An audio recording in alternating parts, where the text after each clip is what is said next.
Jsme všichni do posledního dechu za lesy plné hřibů a plné mechu.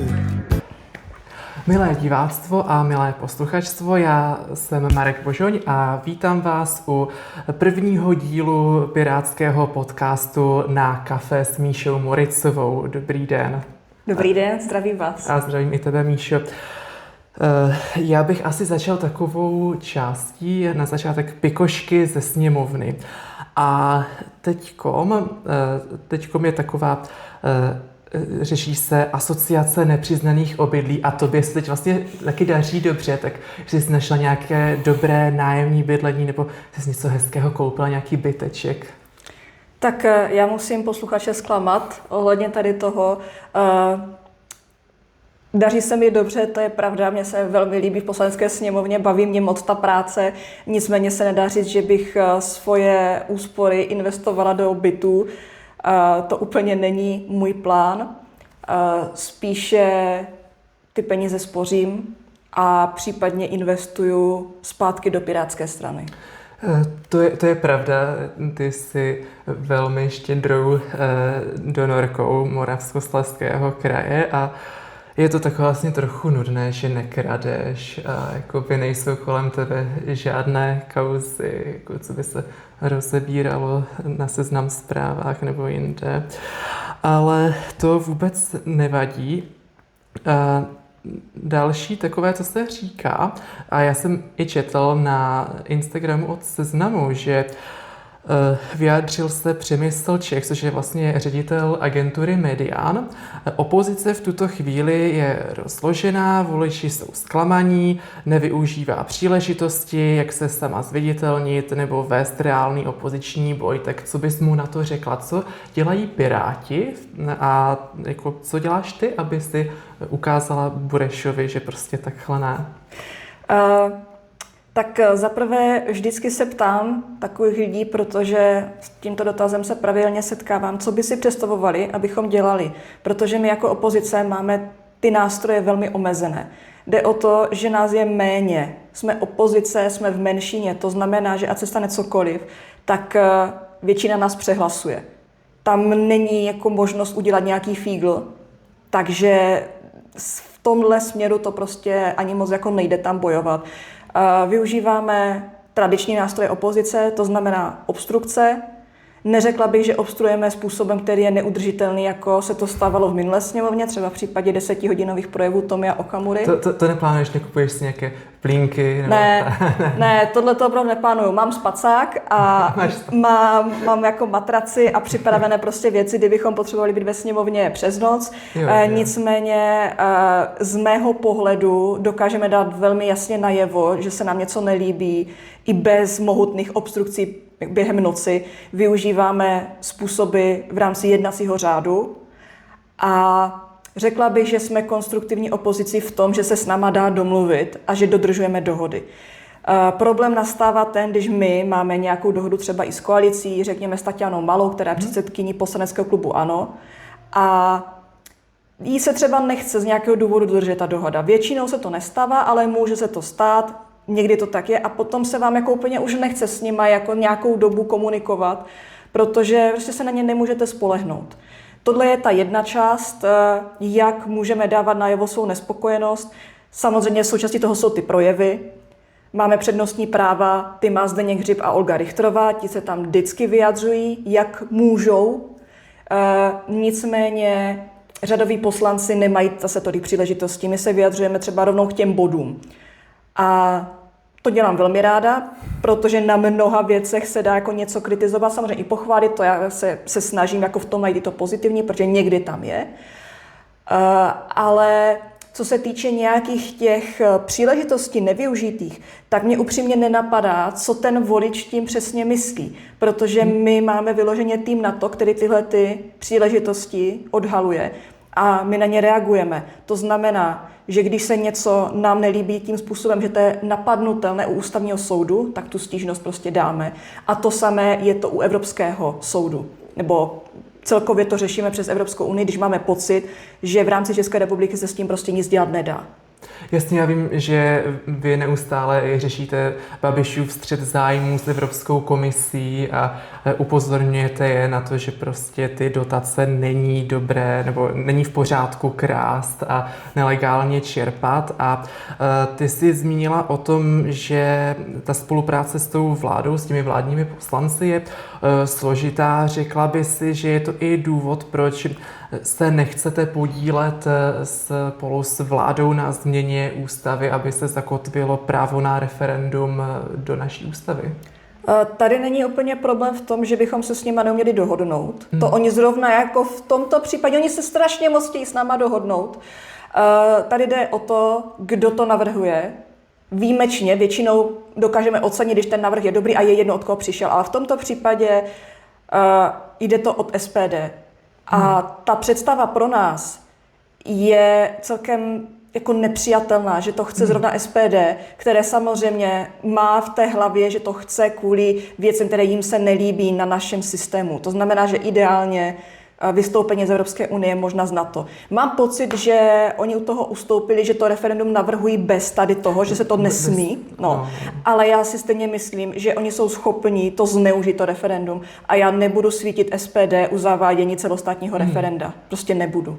Ale já si možná myslím, že SPD jako chce tu přímou odvolatelnost politiků, že bychom mohli jako si dělat celostátní referendum a odvolat Tomia Okamuru z pozice předsedy sněmovny. Tak to by bylo, ta představa je krásná, ale já jsem celkem spokojená s tím, jak to funguje. Teda, že ho může odvolat jenom sněmovna, která si ho taky sama zvolila. Lidi si nevolí předsedu sněmovny, volí ho sněmovna, takže tam bych to tak jako nechala. Jo, a zase to bylo, tuším, veřejné hlasování, takže se přesně ví, že ti liberálnější ministři Adam Vojtěch a spol tak museli pro něj hlasovat a je to tedy známo. Naše hlavní téma bude chat control a je to teda hodně ožhavé téma, řešilo se to v Evropském parlamentu, tak já bych tě tedy na začátek poprosil, jestli by si pro diváctvo mohla shrnout, co ten chat control 1.0 je. Tak původně se hovořilo pouze o tom chat controlu ve veřejném prostoru. Nicméně nám se ty cesty trochu rozešly a máme chat control 1 a chat control 2. Chat control 1 už je tady s náma nějakou delší dobu a dovoluje v podstatě společnostem skenovat naší komunikaci za účelem odhalení, řekněme, pedofilie, groomingu a jakéhokoliv chování, které prostě není v souladu s nějakými právy. Tato výjimka skončila v dubnu a nepodařilo se Evropskému parlamentu prohlasovat její prodloužení. Chat control 2 je něco, co je hudbou budoucnosti, nelíbou hudbou budoucnosti, kdy už toto skenování bude povinné. Což je pro Piráty samozřejmě ještě větší problém než chat control 1, nicméně bojujeme proti obému, protože prostě celkově plošné skenování komunikace za účelem odhalení pachatele považujeme za zásah do našeho soukromí, je to prostě nějaký základ našeho soukromí na internetu. Co se týče toho chat controlu 1, tak tam došlo k bezprecedentní situaci, kdy Evropský parlament ho odmítl, nicméně Evropská komise a Evropská rada ho stejně poslali do druhého čtení. To se prostě neděje, nedělá se to. A navíc to dali na poslední zasedání Evropského parlamentu před prázdninama. Ano. To vypadá vyloženě jako podpásovka i jako snaha to rychle protlačit, což se také bohužel povedlo. A bohužel se to povedlo i za přičinění liberálních europoslanců, ku příkladu pana Farského nebo Danuše Nerudové. No, nebo Tomáše Zdechovského. Paní Danuši Nerudové slouží ke cti alespoň to, že ta hlasovala pro pouze v prvním hlasování, že se to vůbec bude probírat. A když se hlasovalo o tom samotném návrhu, tak už byla proti. Obrázek nechám na lidech, aby si udělali sami, jak moc je ve svých názorech pevná. Nicméně pravdou prostě zůstává, že chat control prostě prošel v té podobě 1.0 a musíme o to víc bojovat proti chat controlu 2. Ano, ale mně možná přijde takové lidsky trochu jako přívětivější, jak Jan Farský v obou případech byl konzistentní ve svých názorech, že v obou případech podpořil ten chat control a vlastně to, jak hlasovala Danuše Nerudová, mně přijde takové jako lehce jako falešné, jako takové, jako hodně mě v populistické, hodně mě v tomhletom zklamala. Každopádně já bych se chtěl zpátky vrátit k tomu, jaká jsou největší rizika prolamování toho šifrování. Jako přece kdo nešíří dětské porno, nemusí se jako ničeho bát, ne? To je věčný argument právě zastánců chat kontrolu. Nám jako Pirátům jde hlavně o to, že nikdo nemá právo lézt do naší soukromé komunikace s rodinou, s kolegy, prostě s kýmkoliv. Když mám chatovací aplikaci, tak mám mít nějakou jistotu, že se k tomu nikdo nedostane. Neříkám, že to jsou informace bezpečnostního rázu, to určitě ne, ale pořád je to naše soukromí. Mně se na tom především nelíbí to, že nás automaticky hází do jednoho pytle jako potenciální hrozby a pedofily. To je to, co mi vadí. A také je tam ještě problém v tom, že to bude vyhodnocovat AI, určitý systém, který, když tam pošleme třeba obrázek z dovolené, tak co udělá jako první? Srovná ho se svou databází a když se to bude blížit něčemu, co jako má, tak je možné, že to prostě označí jako šíření pornografie. A já se obávám především toho, že ten systém bude zahlcený opravdu falešnými upozorněními o šíření pornografie, o groomingu. To se právě týká třeba textu. Jo? I určité fráze tam budou a já si prostě myslím, že to nebude fungovat tak, jak si to předkladatelé myslí. Určitě navíc máme stovky milionů Evropanů, že jo, a i kdyby, já nevím, to mělo úspěšnost 99,99%, tak pořád tam bude spousta a spousta falešných pozitivních nálezů. To by mi upřímně třeba tolik nevadilo, protože když těch falešných nálezů by bylo minimum, tak si myslím, že to by byl naopak úspěch. Ale já se prostě nedomnívám, že to takhle bude. Spíš jako drtivá většina budou random fotografie z dovolených, co si posílají prostě rodiče babičkám. A znovu se vracím k tomu. Do tohohle nemá mít žádný systém přístup, protože to je prostě naše soukromí. Někdo jako může říct, že co dáš na internet, to už není soukromé. Ale proč by to tak mělo být? No jasně. A hlavně mně osobně přijde už jenom ten princip prolamovat soukromí jako obecně nebezpečný, protože to můžou být jakoby, že otevření Pandořiny skříňky a potom můžou mít v budoucnu novináři, advokáti, lékaři, whistlebloweri nebo třeba oběti domácího násilí problém. A už jenom to, že vláda ti nesmí rozlepit dopis a nesmí si ho přečíst, tak někde jsem slyšel dokonce názor, že by to bylo i v rozporu s Českou ústavou. Tady bych řekla, že ono to je určitě v rozporu s nějakými těmi základními našimi právy. Nicméně já jsem se ještě chtěla vrátit k tomu, že hodně těch příznivců chat kontrolu se odvolává na, on se tomu říká end-to-end šifrování, které v tom chat kontrolu 1 zůstalo, to má být zachováno a odvolávají se na to, že teďkom co proti tomu ještě můžeme mít. No on je problém, že to end-to-end šifrování nespasí to soukromí, protože pořád to někdo uvidí.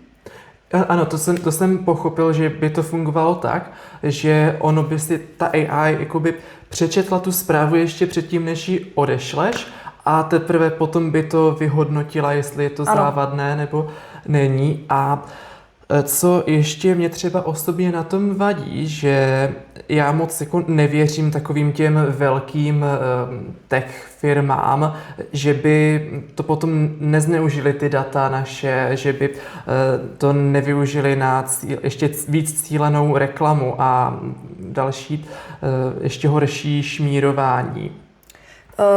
To je přesně můj názor, protože naše data jsou momentálně to nejdražší na internetu, co si ty společnosti předávají, prodávají mezi sebou, protože díky tomu můžou efektně zacílit reklamu. Ano. Takže jako za mě to je úplně jasné, že ta data se všem prostě budou hodit. Ano, a možná by mě zajímalo, co teda bude následovat dál v boji proti chat control. jestli třeba je možné, já nevím, to napadnout u soudu pro evropská práva, nebo jestli to vůbec má smysl. Tak smysl to má určitě, ale je třeba, my říkáme takové slovo vyfutrované. To znamená, že to opravdu musí být velmi dobře připravené. Momentálně to v plánu nemáme, ale uvažujeme jednak o tomto kroku, ale vlastně o všem máme brainstorming, protože ten Chat Control 1, dobře, je to tady, nikdo to nečekal, že to prostě projde v tom druhém čtení, protože to tam bylo nacpáno na sílu.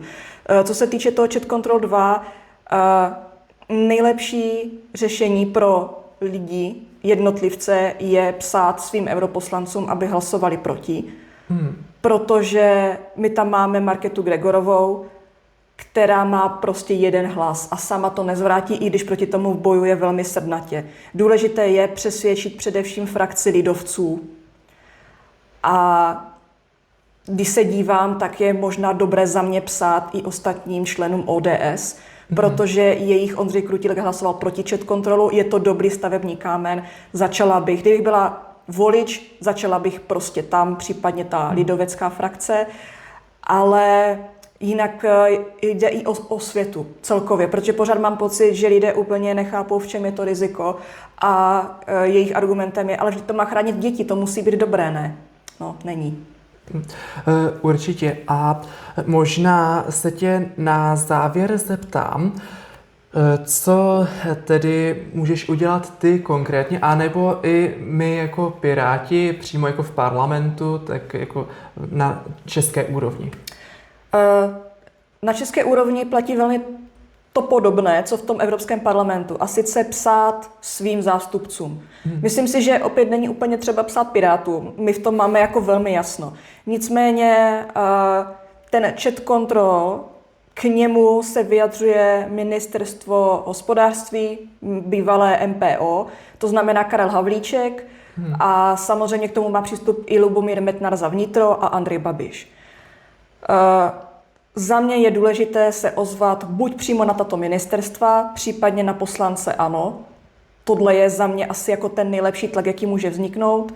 A případně se k tomu vyjadřovat i na internetu, že lidé jsou proti Chat Controlu, protože jestli něco Andreje Babiše zajímá, tak je to veřejné mínění o něm a o tom, co by měl dělat.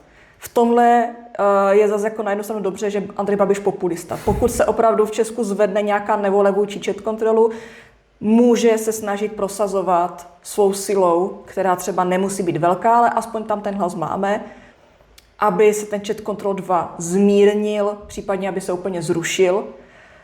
A je otázkou, jestli se mu to povede a jestli vůbec bude chtít, protože třeba vůči Chat Controlu 1 Lubomír Metnar za vnitro mě vyloženě řekl, že nechce plošné šmírování. Když Karel Havlíček řekl, že jsme Chat Control 1 podpořili, pro mě to bylo jako bez čistého nebe, protože za mě je to zrada na jejich voličích, kteří možná asi Chat Controlu ani pořádně nerozumí, ale měli to v programu, že zamezí veškerému plošnému šmírování. Lubomír Metnar to okomentoval tím, že je to nutné vyplnění právního vákua, což já považuji hezky česky za bullshit. A mám připravenou interpelaci jak na něj, tak na Karla Havlíčka, aby mi to vysvětlili. Samozřejmě může přijít odpověď ve stylu vlk se nažral, koza zůstala celá, nechtělo se jim za to prostě bojovat, nestalo jim to za to. Ale uvidíme, nebudeme předjímat. Přišlo mi, že Lubomír Metnar je v tomhletom se mnou zajedno, že nechceme plošné šmírování. Doufám, že to tak zůstane. Ráda bych zrovna s ním tu dobrou spolupráci navzdory tomu, že je to ministr za ANO, udržela. Určitě, a možná mě napadá, můžeme i napsat Tinde Bárta, která vlastně je taková hlavní našeptávačka Andreje Babiše. Ano, stínová premiérka. Stínová premiérka, ano.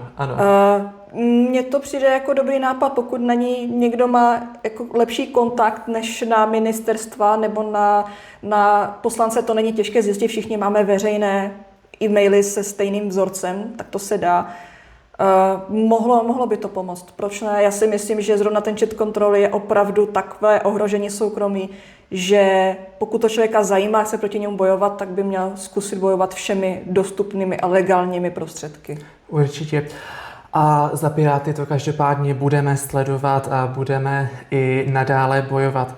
A já se dívám, čas se nám pomalu nachýlil ke konci, takže já ti, Míšo, velmi děkuji, že jsi přišla si s námi popovídat a na vás, milé diváctvo a posluchačstvo, se budu těšit zase v dalším díle, tak nashledanou.